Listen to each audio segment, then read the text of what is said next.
All right, good morning, y'all. How y'all doing? It is Monday here on House Edge Live from Vegas. Last day in Vegas this week. I got ahead. I was actually going to stay here the rest of the week, but something's come up at home and I have to go tomorrow. So I'm going to leave tomorrow, head on back up, and then we'll do the rest of the shows from Wenatchee on Wednesday, Thursday, Friday this week. So we'll have no show tomorrow, but we'll go live. I may actually do a little bit of a cameo from the car as I drive back to Washington. But anyway, I see some funny comments in here about the thumbnails for the week. Here's the thing, guys. And it's funny. I'm sure that Fran from Casino Tier is going to give me all sorts of grief about this. We talk about this all the time, he and I, actually. It's like we're never going to get into the AI slop thing. I'm not going to have AI generated thumbnails and blah, blah, blah. And I'm really not. Like, the thumbnails themselves are my words, my design, whatever. But YouTube... The YouTube algorithm is what it is, right? And to get people to watch your videos, you have to do two things, right? One is a little bit of clickbait, which I really don't do. I try and title the videos in a compelling way so that they do talk about what I'm going to say in that day without being, too crazy, win $1 million suggestive. But they always say you should have your face on it. YouTube always says have your face on the thumbnail, have a look of surprise or a look of anger or whatever you're going to do. And so what I did was I took pictures of myself with my laptop, looking like this and doing all the things. And then I dropped it into AI and I said, now put some clothes on me, you know what I mean? And make me standing. So it just took the pictures I gave it, made them that thing. And now I have like 15 of them that I can just drop on the thumbnails every day and have like my face looking up or whatever. What's dumb is this. And again, you fight this YouTube battle all the time, but like, you all know me. Right, you all, if I put a video out, Ken reminded me of this the other day, you all know me. So if I put a video out and you're subscribed, you're going to watch no matter what, right? Because we're all friends and we're going to do that. It's the new people. It's the person who doesn't know me, who YouTube is going to drop my video in front of at random someday, that's going to see that thumbnail and go, oh, I got to go watch that guy. That's the whole reason for doing it. I don't like it either, but I'm not going to go full AI. I'm just going to do my little pictures and that's it. Anyway, I think it's kind of funny. Here's funny. Biloxi G, AI is the future, and Skill says AI sucks. And I will tell you this. I love AI. I use AI quite a bit. David at Casino Quest uses AI quite a bit. We use it a lot. Like, as a business, it brings a lot of value, and it can save a lot of time. Not going to lie. It does a lot of work. It does a lot of the grunt work for me. I kind of use it a little bit like a mule.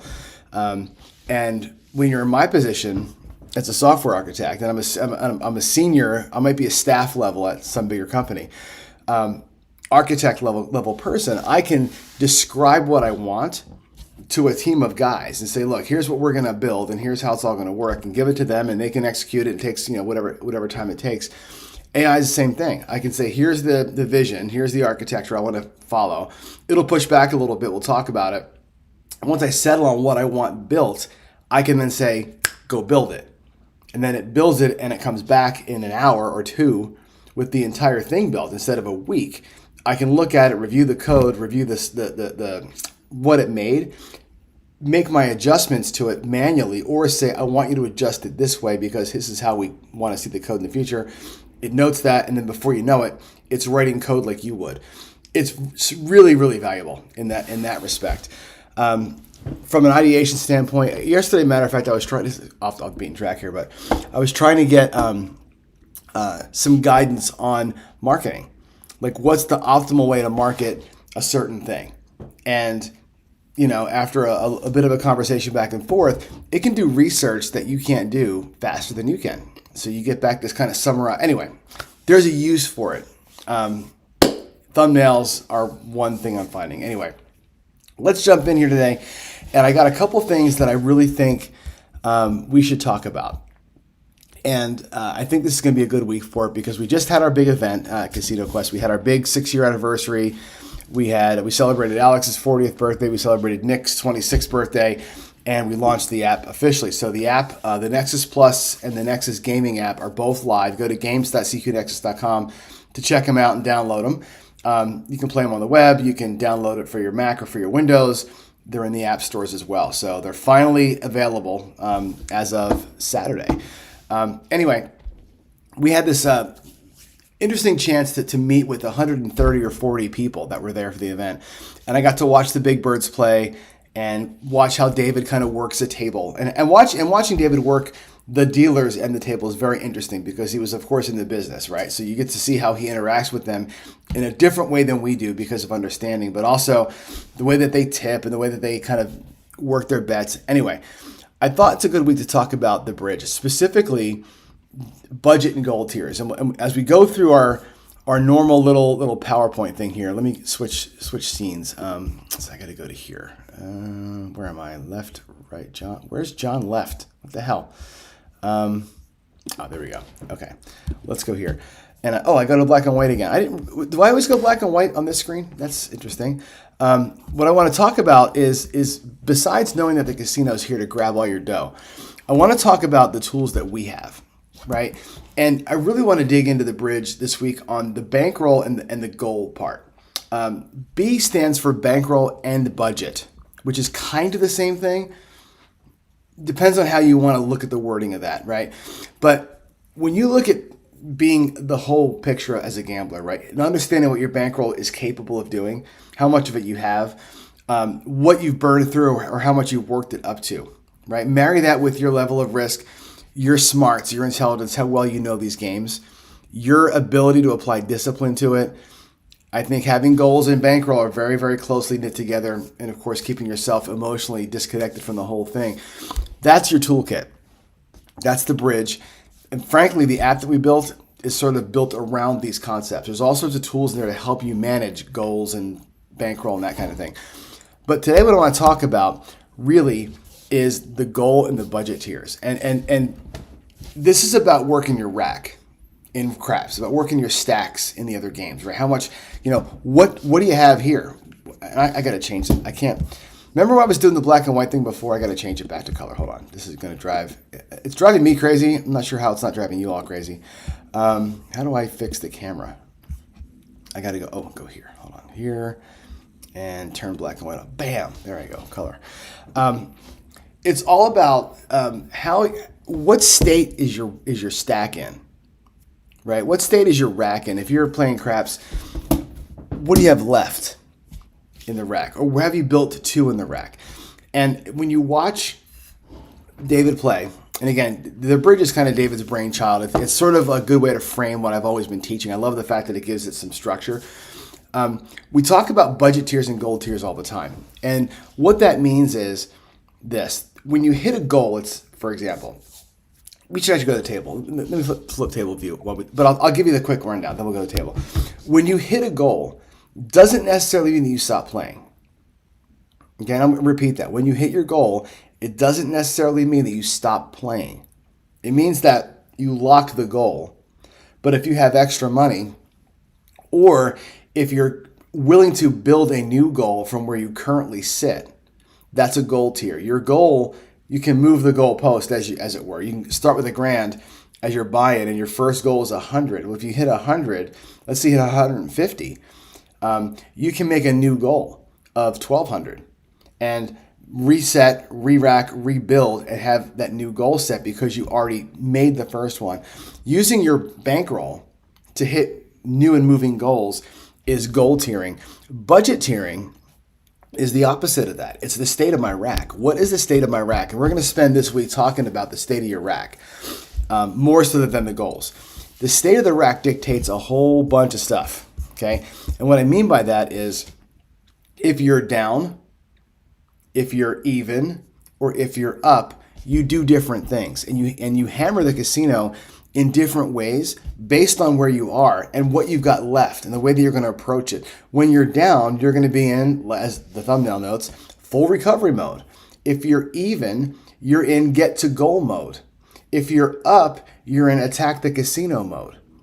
But your bankroll, you don't attack the casino when you're down, right? Typically, there are people who preach that, and David is one of them. Who used to preach that and only that. Bring 10 bullets, your 9th bullet may be the one that gets you even and ahead, right? There are those like me and Ken and others who preach a little differently. Each bullet has a job to do, which is to get you closer to even and up to your goal. Use your bullets wisely and kind of work your system as you go. It's more important to be even and up than it is to be cocked and loaded, kind of a thing. But your bankroll has a lot to say. So what I want you to start thinking about, and think about it today and tomorrow, because again, I'm no show tomorrow, I'm back on Wednesday. Think about what approach you take when you're down, when you're basically even or getting close to goal, and when you're at or above goal. And the way that you shift your brain into doing certain things. And I can give you some kind of real life stories here as we go. But let me go ahead and switch to table view, and we'll talk about it. I also, Dan, remember black and white TV. I remember being my parents' remote, right? I remember them saying, "Get up, John, and go change the channel." I was the actual remote back in the day before there was actually. Remember cable when cable was actually cable? Who? Raise your hand in chat if you had a cable box that was like the little box thing that had a wire on the back of it, and there was like buttons, click buttons on top of it. Like you change from channel 1 to channel 99 by clicking a button on this like long box that was plugged directly into your TV set. Do you remember that thing? Man, it's like being aged, right? All right, let's go to the table here. Where is my table view? It is there. Bam. Can you see it? Oh, there it is. And look, I should show you this too, right? David gave us these. Dan was there. Dan was there. Saw these things, the presentation. So David gave all the employees these crystal kind of thank you trophy things. It's got the Casino Quest logo on it, and it says "There's no wins without John."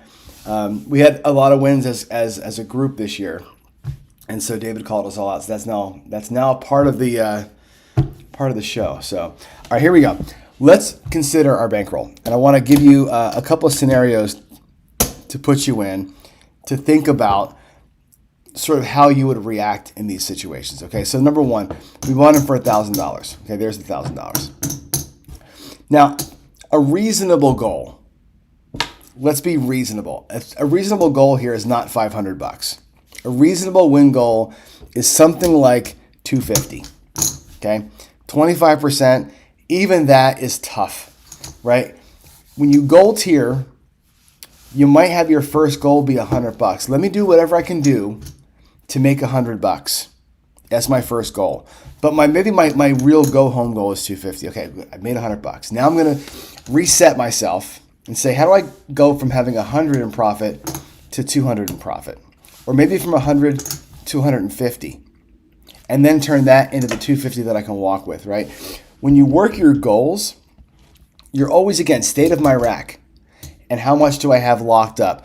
And if I've not yet locked up where I've got to be, it's a reset and a go, right? It might even be using this at a higher level to get to this next one because you've got some more juice over here. Let me give you an example of that. And I think I showed this the other day. Let's go and do with $1,000. And again, I'm going to fake the roll, so forgive me. But we're going to go out here with $110. Okay, so I'll put $200 out here. We'll go, I'll need 90 and change. There's my 90 and change. And we'll go 110. So let's do a quick duck and cover example. Okay, so here's my rack. I've got 1, 2, 3, 4, 5, 6, 7, 8, $890. Hope you can all see that, right? 890 is my rack. Now, in my mind, I'm down 110. Okay, you always got to assume, at least I do, that we're down whatever we're playing. So you want to keep track of that. Okay, so first things first, we're going to go ahead and play the roll out. We're going to get our $35. Let's just go ahead and pay ourselves like we got paid, right? $35, drop it, and go to $10. Right now, if I look at my rack, here's how I build it back. Right, there's my 100. I'm going to do it in black just so you can see it. There's 100, and I've got almost my rack back. Okay, the second hit of anything up here is going to pay the $35. Okay, we'll take the 9, let's say, down to 10, and I'm working myself back, and I've got this. I have $990 now. Okay, I'm not out of the hand yet. I have money up here. I can get out of the hand, and I can make myself right, or I can pull it back. And if I pull it back, I'm going to show you what I would do. Here we go. There's $100. That's my bankroll. Oops, wrong stack, sorry. That's my bankroll back, and I've got 25, 50, $70 in profit, which is not surprising because we had $35 twice. Okay, in that round, my move worked. I have $70. My goal was 250, so I'm not quite there yet. I'm also not really big enough in this rack yet to do anything different. Let's reset and do it again. Let's take $110 out of our rack, and we'll do the same move again. Now again, I'm just gonna fake. I'm faking the outcome because I want to have the bankroll conversation, not the dice conversation. Okay, here we go. $35 again. 25, $35 on a number. We'll take the 5 down to 10, and again, here's a black chip.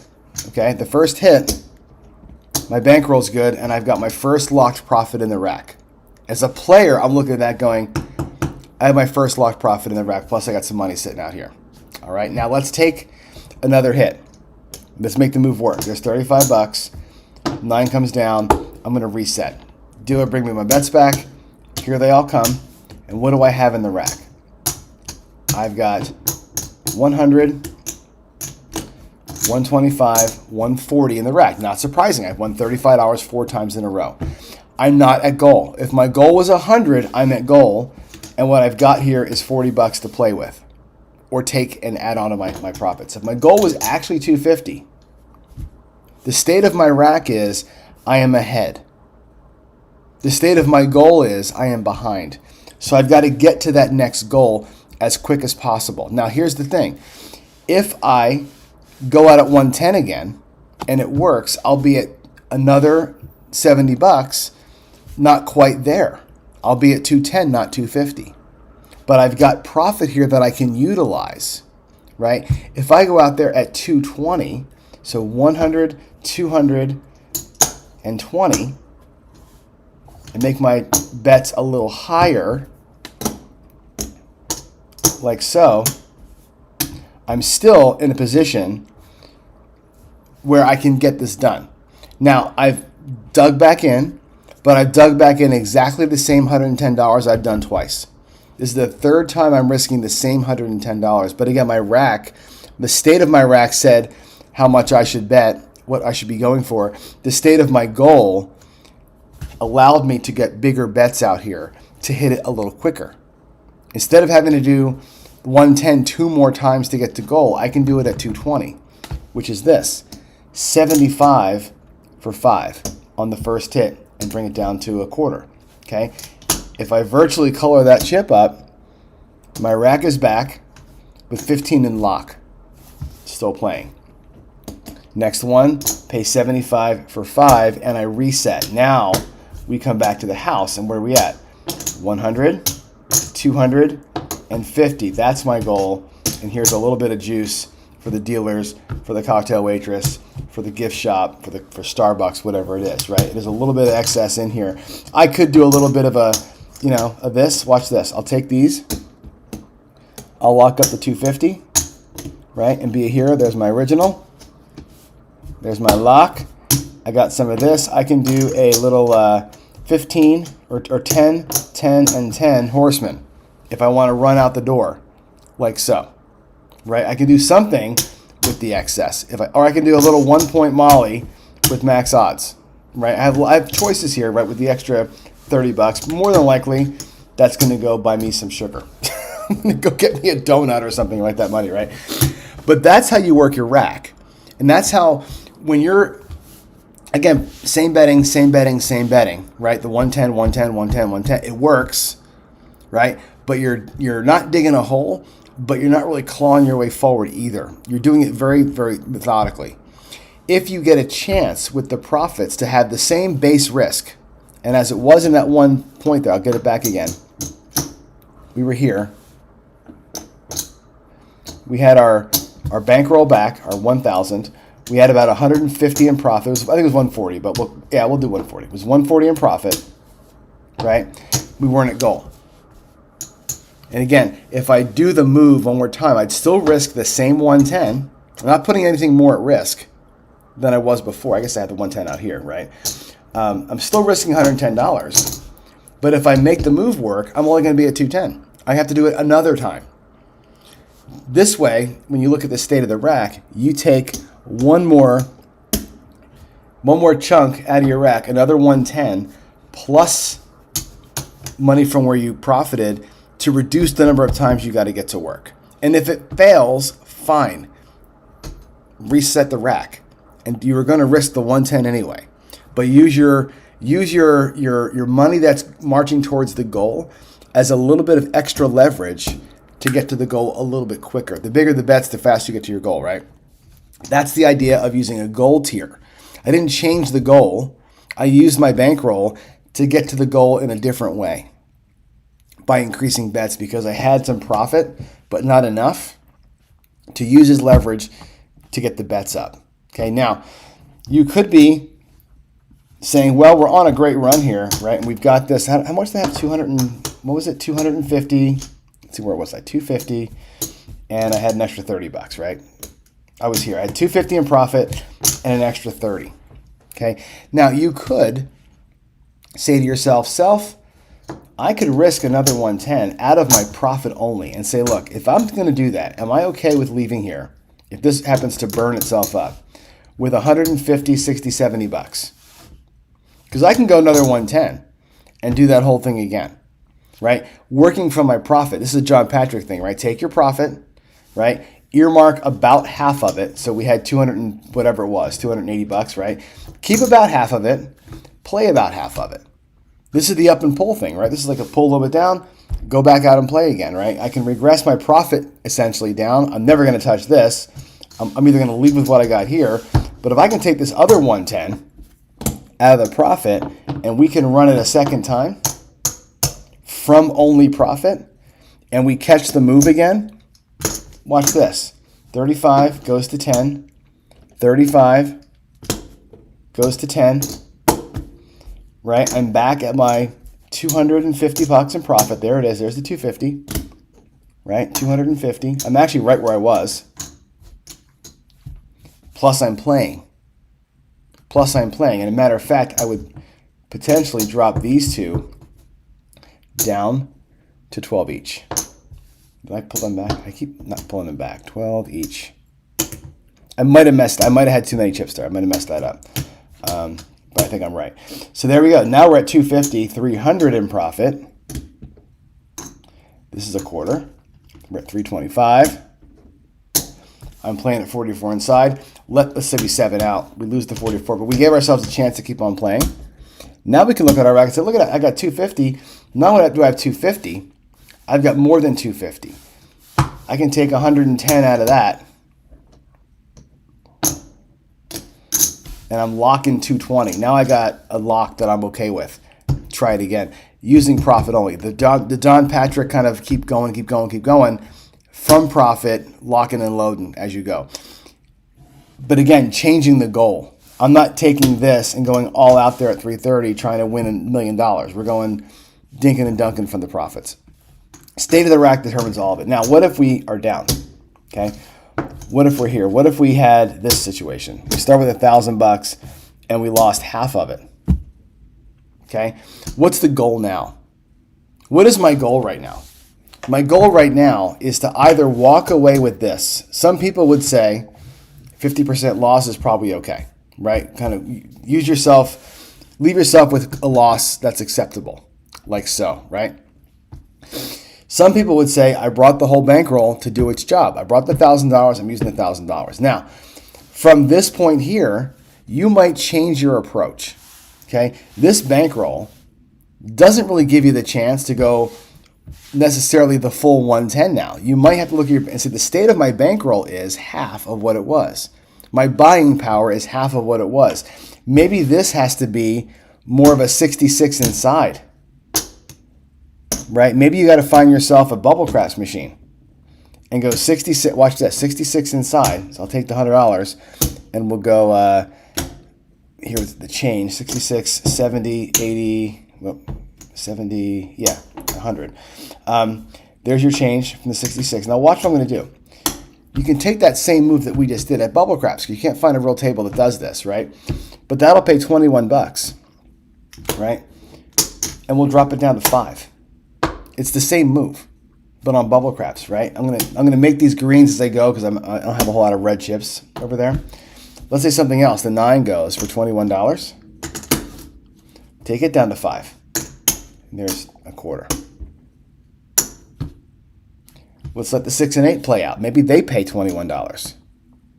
And you take it down to 6, right? And work yourself like this from below, lowering your input, lowering your output, increasing your time. But maybe that's the way to get her done. And here is, if I color up what I have on the profit side here, there's $50. So I've got 100 back. There's the 500 I started this recovery side with, and I've got 25, 30. There's $10. I got $41 in profit plus 22 inside. So I've turned that into a nice little 50, 60, $3 in profit.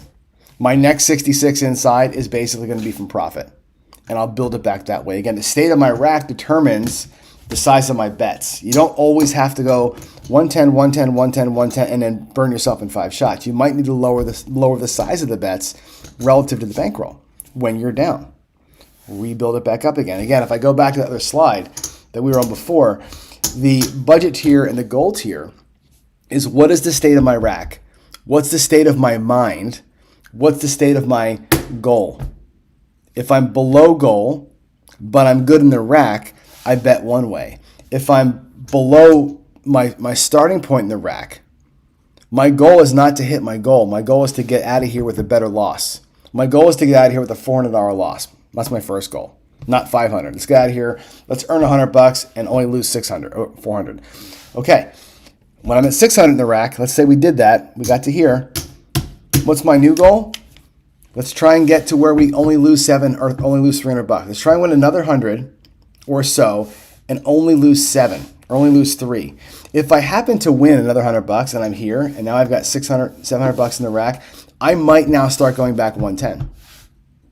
I might now go back to a regular sized bet once I'm well past the halfway point of being beat, right? You got to think about yourself and your rack and the state of it, judging the size of your bets. And that's what David preaches in the bridge.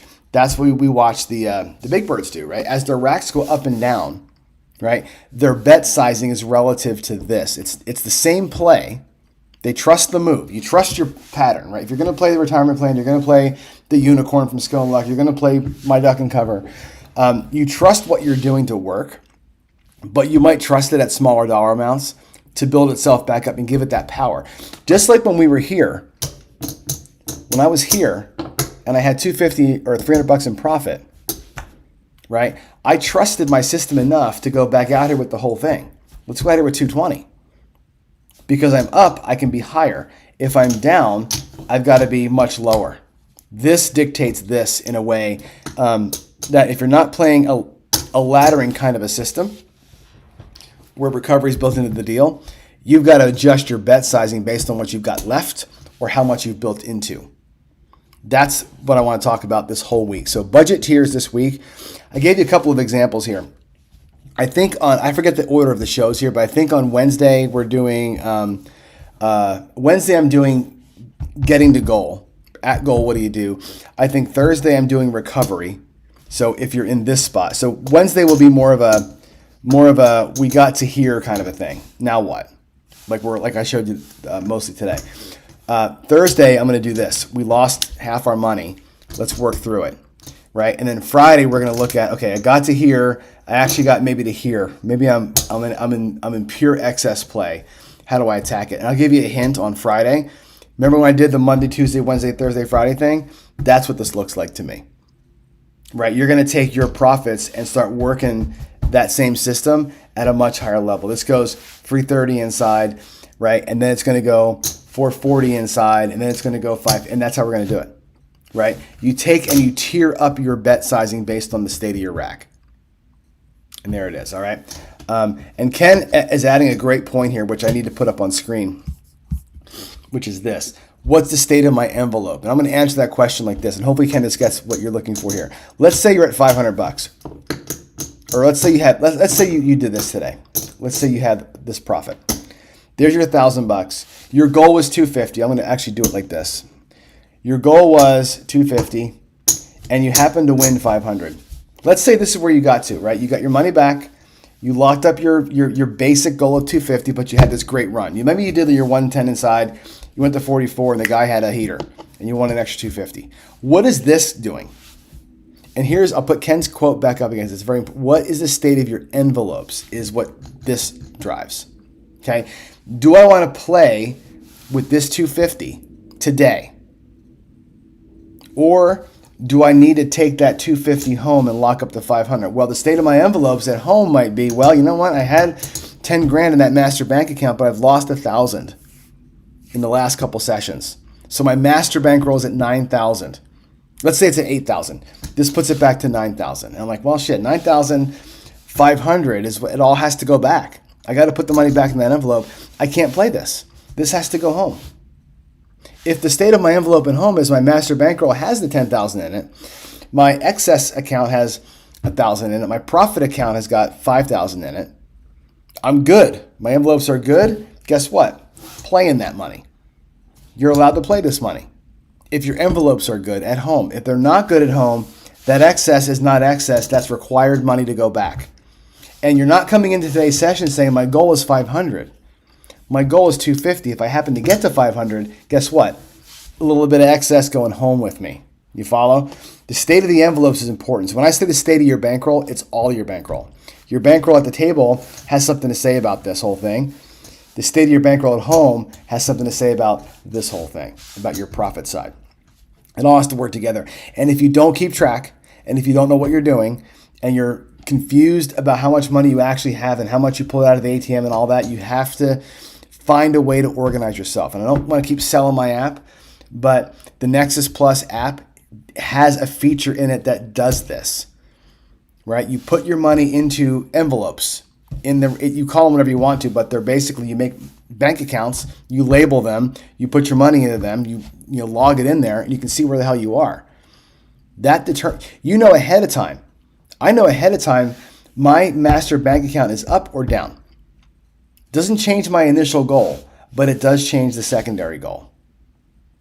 And if you don't know that going in, if you're guessing at it, you got to get yourself a spreadsheet going, or my app, or whatever you're going to do, and keep track of stuff so you know where you are. It's so important to do that. All right.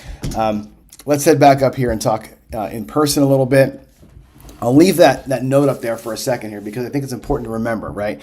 You're changing your bet amounts and your approach, conservative or aggressive, little bets or big bets, based on the state of your playable bankroll, what's in front of you, and your goals, where you are relative to your goal. And your goal may not be hitting goal. If you're down $500, your goal might be to be only down 600 or whatever, 400. If your goal is you're moving that benchmark up closer to being even. You're not looking to shoot to get out 250. You're looking to get reasonable. You got to keep it in perspective. And that's where being emotionally disconnected from it is most important. We look at the bridge stuff, the E in bridge, the emotional piece. Being emotionally disconnected from that situation is so important because you can't make the decisions that I just showed you making if you're not disconnected from it.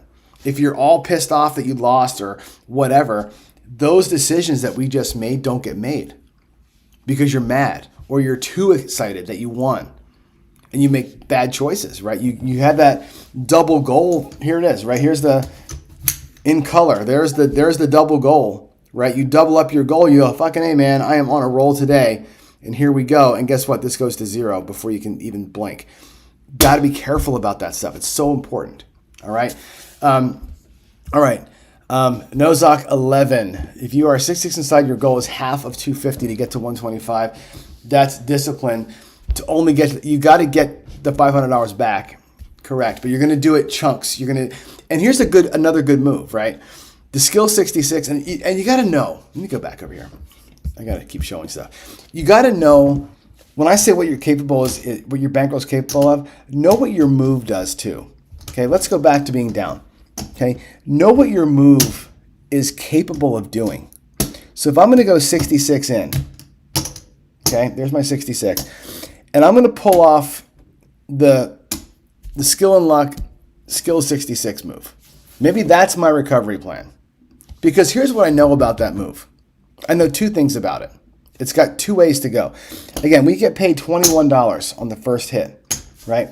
We drop $1. We're going to bump everything up by a unit. This is the skill 66. You all have seen this a million times, right? You go to 88. Okay? On that second hit, now again, you're in 67. The second hit pays $28. Now I'm going to show you something that we forget to show you in the skill 66. There's 5, there's 10. There's 25, there's 25, there's 25, $75. Okay? You're into this thing for $50, $65, $66, $67. You got to add the dollar, right? For all intents and purposes, you're out $50. Okay? The skill 66, when it works, you can play at 44 inside with a little bit of profit, or you can say, stop. It makes $50 every time that it works. I know that. I know that the duck and cover makes $70 or $210 or $330 every time it works. I know what it makes. I know when I put out $220, I'm getting back $140. I know when I put out $330, I'm getting back $210. I know what it's going to produce when it works. If you're looking to recover from 500 back to 1,000 and you're going to go to a Bubble Crafts and try this little strategy here, it's a $50 climb every single time. Okay? If you can get it to work twice, right? You've earned back $100. Now your loss is $400 and you can make the same decision. Do I want to do it again? Sure. Okay, go out and do it again, right? If you can do it another time, now your loss is $250 and you start piggying those little tiny wins back, but you don't have to keep playing at 44 inside because when the 7 comes, you've only won $6. If you're really trying to recover, we'll talk about this on Wednesday. Do a strategy that you know what it makes. Do it enough times to get back to something reasonable, and then either switch out of it or do something different that you know makes a little more than that. But you know 66 can become $50 in profit in 2 hits. If you know that and you're willing to risk the 66 to get it done, that's what you're going to do. You got to know it's discipline. It's discipline to do this. And it's not easy to say, well, I'm not going to keep playing. That strategy was designed to let you keep playing. I'm telling you that strategy will earn you $50 if you stop playing. And you can rinse and repeat shooter after shooter after shooter and be satisfied with $50 and build that 500 to 750 in 4 or 5 shooters. Then you can make a different decision. Follow? I hope that makes good sense. All right. Yes, sir. Good to meet you. Good to meet everybody in person, actually. It was kind of fun to meet a lot of people in person. We had a great time at that event. Let me go back to my screen here. It was cool. We had a really good event. There was 130 or so people there, and got to shake hands and kiss the babies and all that kind of thing with people in real life. So yeah, Dan, it was good to meet you as well. And I'm not going to send people's names out there, but yeah, I met. Yeah, of course we hung out with Dan. Dice Dr. Dan for a little bit. I missed you at the craps table. I know you were playing, and I was helping unhook everything, and when I got done, you were gone. We'll have to connect in person one-on-one next time I'm here. But yeah, anyway, I got to run, guys. It's about 8 o'clock or so, and hope that was good. I want you to think for the next couple of days about those 3 states you're at. Think about I'm down. Think about I'm heading towards goal. I'm even in heading towards goal, and I'm at or over goal. Those 3 situations in your bank are what I want to talk about. I want to talk about ways to recover, ways to reach goal like we did today a little bit, and ways to attack when you're out of goal. But you cannot hammer the casino unless you understand how your bankroll sits. That's the key to the whole damn thing, and it's part of the bridge. And like I said, I've been working on this for most of my life probably. And I got to thank David and the Casino Quest team for giving the bridge structure, right? John Patrick always had the big 4 and a little 3. The bridge is a different way of framing the same thing. I think it's an easier way for me to teach it and kind of conceptualize how they all fit together. It does matter. It does matter the way that you approach with your money. You cannot just go out there and blast 10 bullets and hope to God that something works. That's just, to me, that's always been the wrong approach. I did that for a few years.